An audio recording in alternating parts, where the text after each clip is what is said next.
at 10 o'clock. Let's just see what Tonight one at 10, works UK government flights better. out of Sudan So to evacuate British nationals will stop see tomorrow at 6 p.m. what one's a The better government picture. says it's because fewer people are seeking help. Those who have managed to escape express their relief. Seems to work better on this camera. So if I put it into this camera, We'll be examining the because government decision and reporting from Egypt on the plight of families separated by the violence.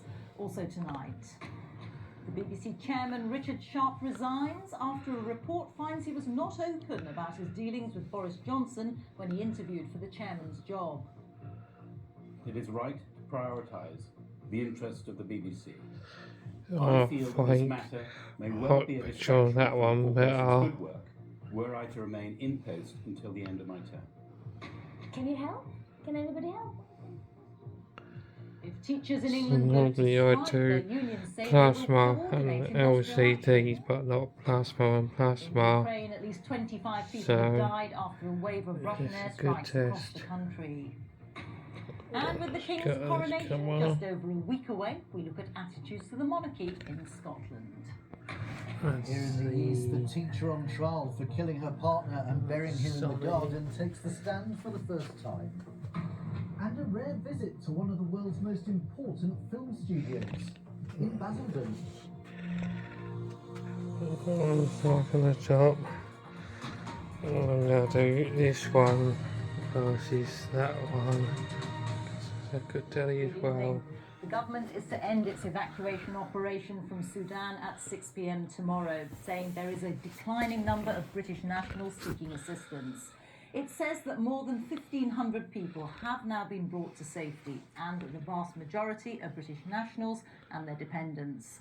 There's been more fighting today between the army and a rival paramilitary group, despite Easier a to that ceasefire. one. And a Turkish Doesn't military plane flicker helping with as the much as evacuation that has one. come under fire as it was landing at Wadi Sedna Airport, which don't is north see of that in Khartoum. my eye. And that is the airport where the RAF rescue operation is also taking place. They're flying people from there to an airbase at Larnaca in Cyprus and then on to the UK. Here's our World Affairs correspondent Caroline Hawley, and her report shows images of injuries sustained by a doctor while escaping from Sudan. This is what counts for a ceasefire in the capital, Khartoum. I It's just less have than 2 to weeks tell since you what I fighting can see erupted. with my So eye. much damage already But done, they're very and the scale similar. of human suffering growing by the day. The journey to the airfield is fraught with risk, and time is running out now for any British national wanting to escape. For the past few days, people have queued to get out, with flights leaving day and night. This footage was filmed It's yesterday really by a hard British to woman tell who had any to leave her young nieces difference. and nephews behind. They weren't eligible for the airlift because they don't have UK That one passports or looks visas. better blacks on it. We've been told that officials on the ground back in Sudan can exercise some discretion on who gets on the planes. So who arrives here in Cyprus It's has been both something of a on lottery. Among the those buzzed into London. normal channel. So that's a TV guide on that one. Better TV guide. Delaying his retirement because of COVID. He's a British national. They had to persuade British officials to let her come. Other NHS doctors with work permits were originally turned away. Abdurrahman was injured last week, shot at in his car by RSF fighters. He had to treat these wounds himself at home with pillowcases as bandages. We caught up with him as he waited to board his flight back to the UK. Hi, Abdurrahman. Oh, it was just like a dream coming through, yeah? Yeah, it was like a dream coming through. So different settings, so I ain't gonna touch anything because it'll mess it up. They did all the necessary things. Are you concerned that some people, like your mum, are now getting out and some people aren't? Put the sound up on this one. A day before us, and they're sending back. They're quite desperate there to get out, yeah, to be honest. Quite desperate. And some British families are now terrified for relatives still trapped Two in the bad city. speakers. One woman's grandparents are living in an area too dangerous for relatives to go and take them to the airfield. I cannot even fathom in words how worried me and my family are. It's beyond worry now. It's beyond worry. The airstrikes are getting more and more consistent as the hours go on.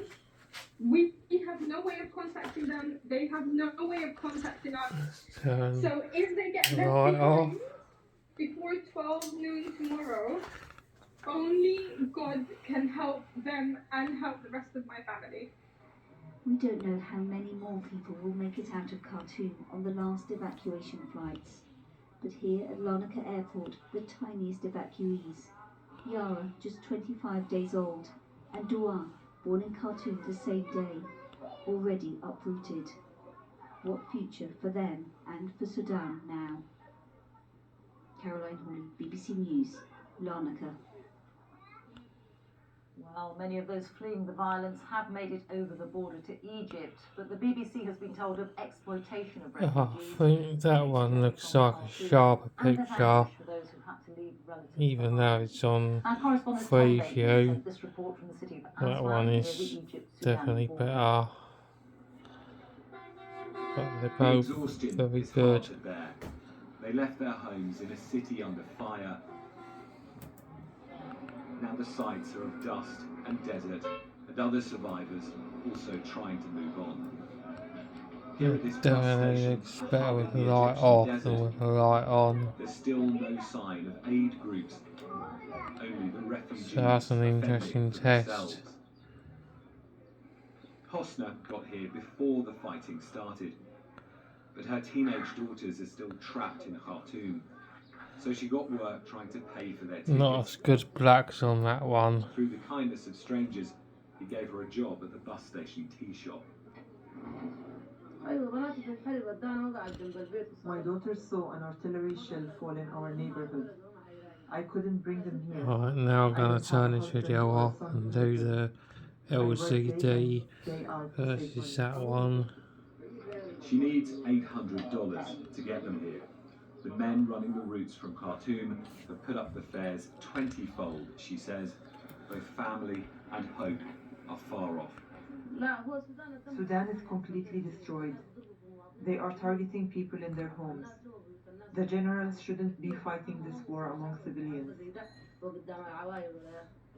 16,000 people have now crossed over, say Egyptian officials. The Red Crescent is helping with aid at the crossing, but there is mounting concern about stifling conditions on the other side. Interesting test. For over 2 hours now, and this is the first bus to arrive.